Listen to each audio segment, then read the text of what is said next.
रानो चिड़िया चूड़ियाँ बनाने का काम करती थी। टोनी को भी चूड़ियाँ बनाना बहुत अच्छा लगता। मम्मा मम्मा ये देखो मैंने कितनी सुंदर चूड़ी बनाई है। टोनी बेटी मैंने तुमसे मना किया है मेरे काम को हाथ मत लगाया कर, पर तू है कि मानती ही नहीं। मम्मा मम्मा चूड़ी बनाना तो मुझे अच्छा लगता है और मैं जब सुंदर सुंदर चूड़ी बनाने लगूंगी तो आप भी खुश होंगी, मुझे डांटेंगी नहीं।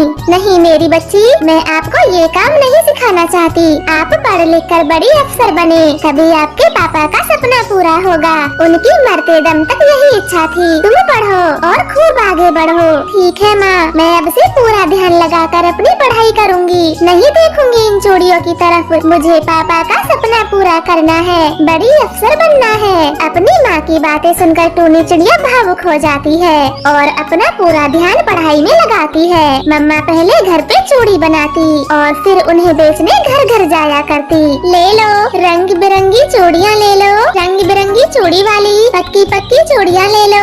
अच्छा हुआ रानो जो तुम खुद ही चूड़ी लेके आ गई। दिखाओ दिखाओ सुंदर सुंदर सी चूड़ी दिखाओ। 5 दिन बाद मेरी बेटी की शादी है। दीदी जी ये तो बड़ी खुशी की बात है। रानो तेरी भी तो एक बेटी है, उसकी शादी कब कर रही है? दीदी जी अभी तो उसे पढ़ाई करनी है, शादी की कोई जल्दी नहीं है मुझे। मेरी बेटी पढ़ लिख जाए मैं तो तभी उसकी शादी करूँगी। अब जैसी तेरी इच्छा, वरना सियानी बेटी अपने ही घर अच्छी लगती है और तेरे तो हालात भी ठीक नहीं, पति भी नहीं है तेरा। जालम जमाना बड़ा खराब है। मम्मा चिड़िया खामोश हो जाती है। वो लूसी कबूतरी को चूड़ी देकर वहाँ से चली जाती है। वो लूसी की बातों को याद कर रही थी, उसका ध्यान चूक जाता है। उसे तो लूसी की बातें ही याद आ रही थी। तभी उसकी टक्कर हवाई मोटर से हो जाती है और वो घायल होकर जमीन पर गिर जाती है। आंटी जी आपका ध्यान कहाँ था? मैंने कितने हॉर्न दिए लेकिन आपने एक नहीं सुना। आप सही हो, आपकी कोई गलती नहीं, मेरा ध्यान ही कहीं और था।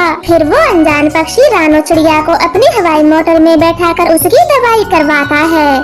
टक्कर बहुत जोरों से हुई है, प्लास्टर चढ़ाना होगा एक कंधे को, तभी हड्डी ठीक होगी और 1 महीने तक कोई काम नहीं। फिर बुलबुल डॉक्टर रानो चिड़िया को प्लास्टर लगाती है। वो तो बहुत दुखी हो जाती है क्योंकि उसका काम करना बिल्कुल ही बंद हो जाता है। वो अनजान पक्षी उसे घर भी छोड़ने जाता है। मम्मा ये आपको क्या हो गया?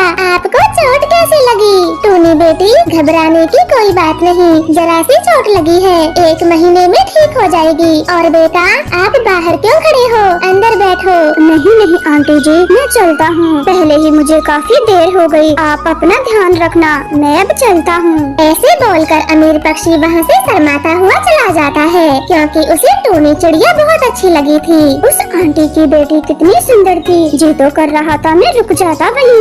ऐसे वो अमीर चिड़ा पक्षी टोनी को बार बार याद कर रहा था। कुछ समय बीत जाता है। मुझे आंटी के घर का पता मालूम है, मैं उनके घर चला जाता हूँ। नहीं नहीं टुन्नू वो तेरे बारे में क्या सोचेंगी, मैं नहीं जाऊँगा। अरे मैं चला ही जाता हूँ, उनकी हालत के बारे में पूछ लूँगा। हाँ ये ठीक है। अरे घर में तो सब कुछ खत्म हो गया, अब मम्मा के लिए भोजन कहाँ से बनाऊँ? मेरे पास तो पैसे भी नहीं है जिससे मैं कुछ मंगा सकूँ। टोनी बेटी क्या हुआ, तुम ऐसे चुपचाप क्यों बैठी हो? माँ घर का पूरा राशन खत्म हो गया, अब मैं आपके लिए भोजन कैसे बनाऊँ? ये तो होना ही था। पिछले 10 दिनों से मैं घर में जो बैठी हूँ, जमा किए पैसे भी मेरे इलाज में उठ गए। कोई बात नहीं, आज बिना भोजन के ही सो जाती हूँ, कल कहीं न कहीं से जुगाड़ कर लूँगी। रानो चिड़िया ने इतना बोला ही था, तभी उनके दरवाजे पर दस्तक होती है। टोनी चिड़िया दरवाजा खोलती है। मम्मा चिड़िया तो डर जाती है।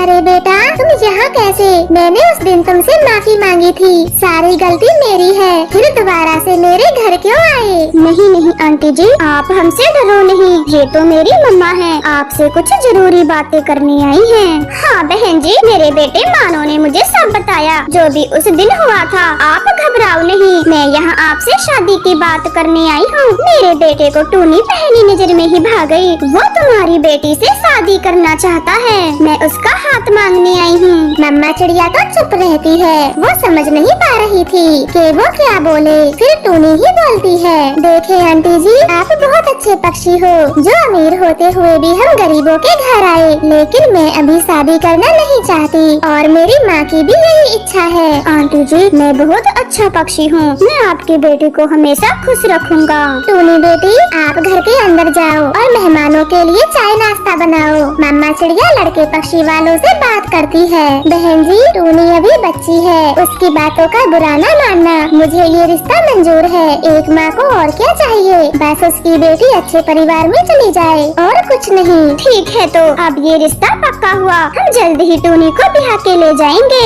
ऐसे रिश्ता पक्का कर दोनों माँ बेटा वहाँ से चले जाते हैं। मम्मा चिड़िया अपनी बेटी को समझाती है। मम्मा, आप तो हमेशा मुझे पढ़ाना चाहती थी, बड़ा अफसर बनाना चाहती थी, फिर अब क्या हो गया जो मेरे बिना पूछे मेरी शादी तय कर दी? हाँ मेरी बेटी, मैं यही सब चाहती थी, मगर इतने अच्छे रिश्ते को घर आए लौटा भी तो नहीं सकती थी। ऐसे समझाकर मम्मा चिड़िया अपनी बेटी की शादी मानोचड़े से कर देती है।